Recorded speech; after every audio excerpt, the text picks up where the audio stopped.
ప్రభువైన యేసుక్రీస్తు పేరట మీ అందరికీ మా శుభాభివందనములు తెలియజేసుకుంటున్నాను. జీసస్ న్యూ క్రియేషన్ మినిస్ట్రీస్ ద్వారా ఈ రీతిగా ప్రతిరోజు అనుదిన ఆత్మీయ ఆహారమును మీకు అందించుటకు దేవుడిస్తున్నటువంటి కృపను బట్టి దేవునికి అనలేని కృతజ్ఞతలు. వాక్య ధ్యానంలోనికి మనం వెళ్దాము. ఫిలిప్పీ 3వ అధ్యాయము 13-14 వచనములు. సహోదరులారా, నేను ఇదివరకే పట్టుకొని ఉన్నానని తలంచుకొనను. అయితే ఒకటి చేయుచున్నాను, వెనుకున్నవి మరిచి ముందున్న వాటి కొరకై వేగిరపడుచు క్రీస్తు యేసునందు దేవుని ఉన్నతమైన పిలుపునకు కలుగు బహుమానమును పొందవలనని గురి యొద్దకే పరిగెత్తుచున్నాను. జీవితం అనే పరుగు పందెంలో విజయం సాధించాలంటే వెనుకున్నవి మరవాలి, ముందున్న వాటి కొరకు పరిగెత్తాలి. మన గత పాపములను మరిచిపోవాలి. అతిక్రమములను దాచిపెట్టువాడు వర్ధిల్లడు, వాటిని ఒప్పుకొని విడిచిపెట్టువాడు కనికరము పొందును. సామెతలు 28వ అధ్యాయము 13వ వచనం. మనము మన పాపముల విషయమే పశ్చాత్తాపడి వాటిని మరిచిపోవాలి. అయితే సాతాను గతములో మనము చేసిన పాపములను గుర్తు చేస్తూనే ఉంటాడు. పాపముల విషయంలో మనము పశ్చాత్తాపడితే ప్రభువు తిరిగి వాటిని ఎప్పటికీ ఆయన జ్ఞాపకం చేసుకోరు. మన పాపములను మనం ఒప్పుకునే ఎడల ఆయన నమ్మదగిన వాడును నీతిమంతుడును గనుక ఆయన మన పాపములను క్షమించి సమస్త దుర్నీతి నుండి మనలను పవిత్రులనుగా చేయును. 1 యోహాను 1వ అధ్యాయము 9వ వచనం. క్షమింపబడిన గత కాలపు పాపములను నీవు మరిచిపో. గతించిన కాలంలో నీవు ఆర్థికంగా చాలా నష్టపోయి ఉండవచ్చు. వాటినే తలపోసుకుంటూ ఉంటే ఏం ప్రయోజనం? అట్లా అని ఇట్లాంటి అనుభవాలు మర్చిపోవడం అంత సులభం కాదు. మనం నష్టపోవడానికి కారణమైన వ్యక్తులను చూచినప్పుడు, ఆ సందర్భాలు గుర్తొచ్చినప్పుడు మనలో ఉన్న సమాధానం అంతా కోల్పోతాం. నీవు ప్రశాంతంగా ఉండాలి అంటే గత వైఫల్యాలు నీ జ్ఞాపకంలోనికి రాకుండా ఇంత కఠినమైన పరిస్థితులలో సైతం నిన్ను ఆదరించి జీవింపచేస్తున్న క్రీస్తు ప్రేమను నింపుకో.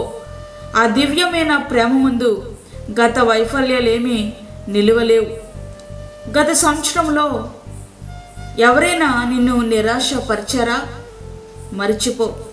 పదే పదే గుర్తు చేసుకోవడం ద్వారా వారికంటే మనకే ఎక్కువ కీడు వాటిల్లుతుంది. ఆప్తులు, ఆత్మీయుల మధ్య వచ్చిన అబద్ధాలను, చేదు అనుభవాలనే మిగులుస్తాయి. అవి సమాధానం లేకుండా చేస్తాయి. అయితే వాటిని అధిగమించడం ఎట్లా? ప్రియ స్నేహితుడా, వాక్యం అంటున్నటువంటి ప్రియమైన దేవుని బిడ్డ, చేదు జ్ఞాపకాలు, గత జ్ఞాపకాలు నిన్ను వెంటాడుతున్నాయా? ఒకటి నువ్వు గుర్తుపెట్టుకోవాలి, క్షమించమని అడిగే మనసు. రెండవదిగా క్షమించే హృదయం. ఈ రెండు నీకుంటే నీ ఉద్దేశపూర్వకంగా ఎవరినైనా నొప్పించినా కానీ, లేదా నిన్ను అపార్థం చేసుకోవడం ద్వారా నొప్పించబడినా కానీ, క్షమాపణ అడగాల్సి వస్తే క్షమించమని అడుగు. క్షమించాల్సి వస్తే మనస్ఫూర్తిగా క్షమించు. సమాధానముతో నీ హృదయము నింపబడుతుంది. ఇక చేదు జ్ఞాపకాలను మరిచిపో. గత కాలమందు దేవుడు అనుగ్రహించే ఆశీర్వాదాలు నేటి అవసరాలను తీర్చజాలవు. దేవుడు అనుగ్రహించేవి నిత్య నూతనంగా ఉంటాయి. అనుదినము నూతనముగా ఆయనకు వాత్సల్యత పుట్టుచున్నది. నీవు ఎంతైనా నమ్మదగిన దేవుడవు, నమ్మదగిన వాడవు. విలాపవాక్యములు 3వ అధ్యాయము 23వ వచనం. ఇట్లా వెనుకున్నవి మరిచి ముందున్న వాటి కొరకు వేగిరపడు.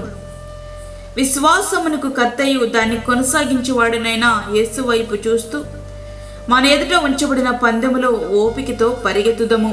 హెబ్రీయులకు రాసిన పత్రిక 12వ అధ్యాయము 2వ వచనం.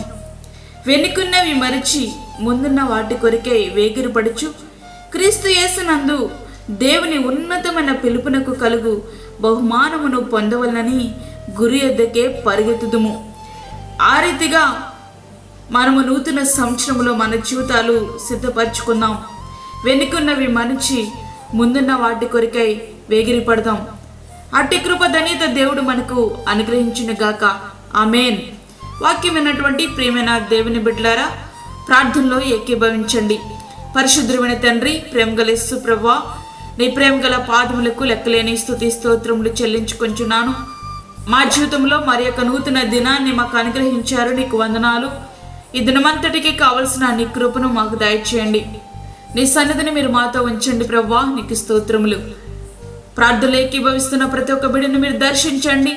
వెనుకున్న వాటిని మరచి ముందున్న వాటి కొరికే వేగిరపడే జీవితాలను వారికి ప్రసాదించండి ప్రభువా, నీకు స్తోత్రములు. నీ సన్నిధిని దయచేయండి. బలహీనలను బలపరచండి. చంటి బిడ్డలను, వృద్ధులను, గర్భిణీ స్త్రీలను మీరు జ్ఞాపకం చేసుకోనండి ప్రభువా. హాస్పిటల్ అనేక వ్యాధుల చేత, రోగముల చేత బాధపడుచున్న నీ బిడ్డలకు కావలసిన స్వస్థను, అవసరతలను మీరు తీర్చండి. దూరదేశంలో ఉండి వాక్యం ఉంటున్న నీ బిడ్డలకు కావలసినటువంటి ఓదార్పును, క్షేమమును మీరు అనుగ్రహించండి ప్రభువా. ఈ దినమంతా మాకు కావలసిన నీ భద్రత, నీ సహాయమును మాకు దయచేసి, మాకు కాదే యెహోవా, మాకు కాదు, సమస్త మహిమ ప్రభావం మీకు ఆరోపించుకుంటూ యేసు పరిశుద్ధ నామమున అడిగి వేడుకుంటున్నాము తండ్రి, ఆమేన్. ఈ యొక్క వర్తమానములు మీ బంధువులకు, మీ స్నేహితులకు షేర్ చేయండి. దేవుని సేవలో మీరు కూడా పాలిభాగస్తులు కండి. అదేవిధంగా మీ ప్రార్థన అవసరతలు మాకు తెలియచేయండి. మా ఫోన్ నెంబర్ 9177377559. దేవుడు మిమ్మను, మీ కుటుంబమును దీవించునుగాక. ఆమేన్. దేవుని సేవలో మీ సహోదరి అన్నామణి సాల్మన్. ఫ్రెండ్స్, మరిన్ని వీడియోస్ కొరకు మా ఛానల్ని సబ్స్క్రైబ్ చేయండి, షేర్ చేయండి, లైక్ చేయండి. దేవుడు మిమ్మల్ని దీవించునుగాక. ఆమేన్.